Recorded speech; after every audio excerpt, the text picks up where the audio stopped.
खळांची व्यंकटी सांडो हे मागणं बरोबर आहे. या जगतातल्या खलांची वाईट वृत्ती नष्ट व्हावी हे ज्ञानोबारायांचं म्हणणं बरोबर आहे.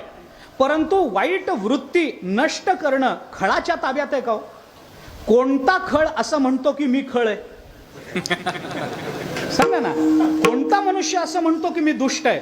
आपल्याकडे असणाऱ्या अवगुणांना सुद्धा गुण म्हणून बघण्याची माणसाची जी नैतिक कुदृष्टी आहे ना, तेच त्याच्या अधपतनाचं मुख्य कारण आहे. विठ्ठला विठ्ठल याच्यातलं एकही मागणं सोपं नाही आहे. कोणताही दुष्ट पुरुष मी दुष्ट आहे असं कबूल करत नसतो. एक वेळ सज्जन म्हणेल मी दुष्ट आहे म्हणून, पण दुष्ट कधी असं म्हणत नाही की मी दुष्ट आहे म्हणून. उलट तो सज्जनतेचा आव आणूनच समाजामध्ये मिरवत असतो. त्याला आपला दुष्टपणा कळत नसतो, कळला तरी दाखवायचा नसतो, दाखवला तरी त्याचा फायदा करून घ्यायचा असतो. आता राजकारण बघा की हेच आहे की नाही सगळं. एकतर दुष्टपणा व्यक्त मानायचाच नाही, मानला तर तो दाखवायचा नाही, दाखवला तर त्याचा फायदा करून घ्यायचा. असं जर होत असेल तर कोणत्या दुष्टाला आपण बदलावं असं वाटेल मला सांगा? जोपर्यंत आपल्या ठिकाणी असणाऱ्या अवगुणाची आपल्याला यथार्थ जाणीव होत नाही, तोपर्यंत त्या अवगुणाला बदलून टाकणारा सद्गुण आपल्या ठिकाणी यावा याच्याकरता कोण प्रयत्न करेल सांगा ना? कोणी प्रयत्न करू शकत नाही. मग याच्याकरता काय, जे खळांची व्यंकटी सांडो हे मागणं बरोबर आहे, पण हे सहज आहे का, हे सोपं आहे का याचा विचार करा. याच्यात काही सोपं नाही. या 6च्या 6 मागण्या अवघड आहेत. आपण जर या 6ही मागण्यांचा तशा अर्थाने विचार करत राहिलो तर आपला सगळा वेळ त्याच्यामध्ये जाईल.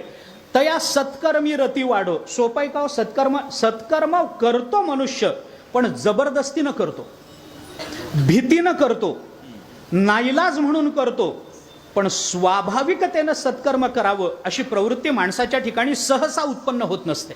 अगदी सोप्या भाषेत मी आपल्याला सांगू का, शिक्षा होईल म्हणून चोरी न करणारे जास्त आहे. मला काय म्हणायचं आपल्या लक्षात आलं का? शिक्षा होईल या भीतीनं ते चोरी करत नाहीत. जर चोरीचा कायदा काढून घेतला तर कोण सावय हा प्रश्नच राहील, आहे की नाही? म्हणजे कुठलं तरी आमच्यावर वजन आहे, कशाचं तरी आमच्यावर दडपण आहे, म्हणून आम्ही नियमात वागायचा प्रयत्न करतोय.